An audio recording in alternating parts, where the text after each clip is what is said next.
आने वाले 13 अप्रैल को नवरात्रि का एक शुभ संयोग बनने वाला है। यह पंचमी तिथि का दिन होगा जो शनिवार को पड़ रहा है। रात्रि के 9:40 पर ग्रहों के सम्राट भगवान सूर्य उच्च राशि में होंगे। यह उच्च राशि मेष राशि पर ही होगी, इसलिए मेष राशि के लोगों की अधिकांश मनोकामनाएं पूर्ण होंगी। पूरे जगत को अपनी आभा से प्रकाशित करने वाले भगवान सूर्य का यह गोचर वर्ष में केवल एक बार मेष राशि पर ही होता है। इसी स्थान पर ये परम उच्च माने जाते हैं। आज हम जानते हैं सूर्य नारायण के गोचर से किस किस स्थान पर शुभ प्रभाव पड़ने वाला है। इनका प्रभाव एक या दो घरों पर ही नहीं बल्कि तीनों घरों पर पड़ने वाला है। सर्वप्रथम अपने ही राशि पर इनका शुभ प्रभाव पड़ेगा। जब सूर्य नारायण आपकी राशि पर आएंगे तो यदि कोई स्वास्थ्य से जुड़ी परेशानी चल रही है तो उसमें राहत मिलेगी, अर्थात स्वास्थ्य में सुधार होगा। सूर्य जहां पर होते हैं वहां को प्रकाशित करते हैं, अर्थात जब लग्न पर उपस्थित हो जाते हैं तो मैं अपने भीतर अपने आप को स्वयं प्रकाशित कर पाऊंगा। इस समय आपका आत्मविश्वास बढ़ेगा और आप दूसरों के लिए बेहतर कार्य कर पाएंगे। अपने पूरे लगन और निष्ठा के साथ आप अपना कार्य निर्वहन करेंगे। यह मेष राशि के जीवन में देखने को मिलने वाला सबसे बड़ा पॉजिटिव प्रभाव होगा। लग्न इस समय पर प्रभावी होगा, इसलिए सरकार से जुड़े हुए कार्य आपके लिए प्रभावी होंगे। यदि किसी कारणवश आप शिक्षा से जुड़े हुए हैं तो यह आपके पंचमेश का प्रभाव है।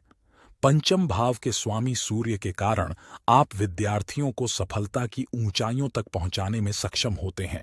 पंचमेश होने से आपकी बौद्धिक क्षमताएं बढ़ती हैं।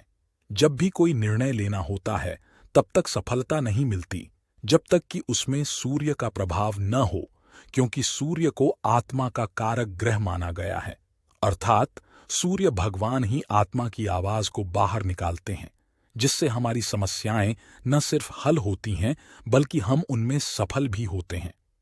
पंचम भाव मनोकामनाओं की पूर्ति का स्थान होता है, इसलिए मेष राशि के लोगों के जीवन में उनकी मनोकामनाओं को पूरा करने के लिए भगवान सूर्य उनकी राशि पर आए हैं। ये एक बहुत बड़ा सकारात्मक प्रभाव है। पंचम भाव शेयर बाजार का प्रतिनिधित्व भी करता है, इसलिए अगर आप वहां लगे हुए हैं तो भगवान सूर्य का उच्च स्थित होना आपके लिए अच्छा रहेगा। लॉटरी, सट्टेबाजी आदि क्षेत्रों में भी अगर कोई लगा हुआ है तो उसे भी यहां सकारात्मकता दिखेगी। भगवान सूर्य का मेष राशि में उच्च स्थित होना मेरे निर्णयों के लिए अनुकूल है। इस समय आप कोई महत्वपूर्ण निर्णय ले सकते हैं। दूसरों के कार्यों को भी सुधारने का प्रयास कीजिए, क्योंकि मेष राशि वाले हमेशा दूसरों के कल्याण की भावना रखते हैं।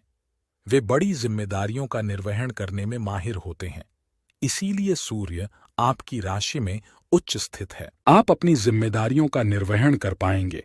जब सूर्य आपकी राशि में होता है तो उसकी 7वीं दृष्टि आपके सप्तम भाव पर पड़ती है। सप्तम भाव दशम भाव से जुड़ा हुआ है, जो कर्म क्षेत्र का प्रतिनिधित्व करता है। इसलिए करियर में भी नई प्रतिष्ठा और जागरूकता आएगी।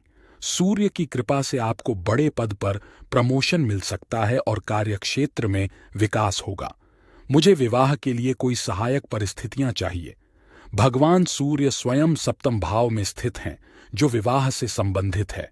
यही वह स्थान है जो दाम्पत्य जीवन अर्थात विवाह का प्रतिनिधित्व करता है। जब कोई व्यक्ति विवाह संबंधी समस्याओं से जूझ रहा हो, जैसे किसी कन्या या वर का विवाह न हो पाना, तो सूर्य की 7वीं दृष्टि यानी पूर्ण प्रभाव सप्तम भाव पर पड़ता है। इससे उस व्यक्ति को विवाह संबंधी समस्याओं का समाधान मिल सकता है। व्यापारिक दृष्टिकोण से आपके लिए भगवान सूर्य नारायण किसी वरदान से कम नहीं साबित होंगे।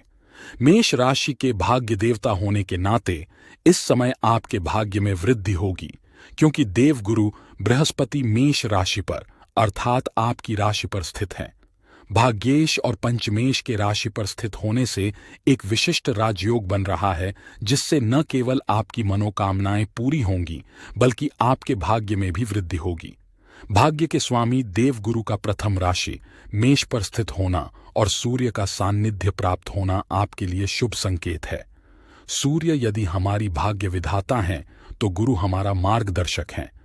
एक उदाहरण समझिए, जब राजा और भाग्य दोनों मिल जाएं, तो कितनी बड़ी सफलता मिल सकती है। आप भी कोई बड़ा लक्ष्य हासिल करना चाहते हैं, यह महीना आपके लिए बहुत अच्छा साबित होगा, जहां आप अपने प्रयासों से वांछित सफलता प्राप्त कर पाएंगे। आपका लक्ष्य कोई ऊंचा शिखर है। चूंकि सूर्य भगवान आपकी कुंडली में उच्च स्थिति में हैं, वे आपको उस शिखर तक पहुंचा सकते हैं। शास्त्रों में लिखा है, सभी प्रकार के पापों को भस्म करने में भगवान सूर्य अकेले ही समर्थ हैं। जो आपकी राशि पर विद्यमान है, यह समय होगा उन सभी बुराइयों के अंत का जिनका हमने सामना किया है। जितनी कठिनाइयों का दौर हमने देखा है, उतना ही अब भाग्य और प्रकाश का दौर आएगा। जैसे सूर्य जहां प्रकाश देता है, वैसे ही हमारे सूर्य नारायण भी हमारे जीवन में प्रकाश लाएंगे। गुरु का साथ मिला है, इसलिए भाग्य भी इस समय पर सबसे अधिक प्रबल होगा। 13 अप्रैल से 14 मई तक सूर्य नारायण आपकी राशि पर रहेंगे। आपकी कोई विशेष इच्छा या मन की चाह पूरी हो सकती है, चाहे वह पारिवारिक, आर्थिक या सामाजिक क्षेत्र से जुड़ी हो। इस महीने में आप उसे पूरा कर सकते हैं। सूर्य मेष राशि में स्थित हैं, जो उनका स्वराशि है। यहां वे अत्यधिक तेजस्वी और शक्तिशाली माने जाते हैं। मेष राशि मंगल का भी घर है, जो स्वयं एक सेनापति है। इसलिए मेष राशि के लोग भी सैनिक गुण रखते हैं। जब इस राशि पर सूर्य और गुरु की उपस्थिति भी हो, तो यह बहुत बड़े परिवर्तन का समय हो सकता है। किसी भी क्षेत्र में आपको लाभ मिल सकता है। इसलिए भगवान सूर्य की आराधना जरूर करें और इस महीने का लाभ उठाएं। मान्यता है कि भगवान सूर्य को प्रसन्न करने के लिए भानुप्रिय नमस्कार कहा जाता है। यदि आप सुबह जल्दी उठ पाते हैं, तो यह एक सबसे बड़ा प्रमाण है कि भगवान सूर्य आप पर कृपा बरसा रहे हैं, या फिर आप भगवान सूर्य की कृपा प्राप्त करने के अधिकारी बन रहे हैं। प्रातःकाल में जल्दी उठना भोर में जल्दी उठने के समान है, जो भगवान सूर्य का वंदन है। उस समय पर उठकर भानुप्रिय नमस्कार कहकर भगवान सूर्य को नमस्कार कीजिए।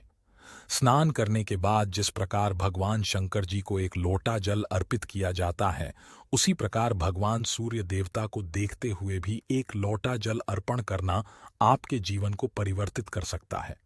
जो हमारे पिताजी हैं, वे साक्षात भगवान सूर्य नारायण हैं। यदि वे जीवित हैं, तो समझिए कि आपके जीवन में वह प्रकाश जीवित है, और यदि नहीं है, तो उस प्रकाश में कहीं न कहीं कुछ कमी है। इसीलिए कहा जाता है कि पिता या पिता तुल्य व्यक्ति का आदर सत्कार करना, उन्हें मान प्रतिष्ठा देना हमारे सूर्य को बल देता है। सूर्य का प्रकाश और ऊर्जा हमें शक्ति देते हैं। मुझे उम्मीद है कि आप सभी ने इसे समझ लिया है। यदि मेरा समझाना आपको उपयोगी लगा, तो कृपया अपना प्यार और समर्थन दिखाना न भूलें। आपका फीडबैक हमें बहुत प्रेरणा देता है। यदि आपने अभी तक चैनल को सब्सक्राइब नहीं किया है, तो कृपया जरूर करें। मैं आप सभी के लिए शुभकामनाएं देता हूं कि आपका दिन मंगलमय रहे। जय श्री राम।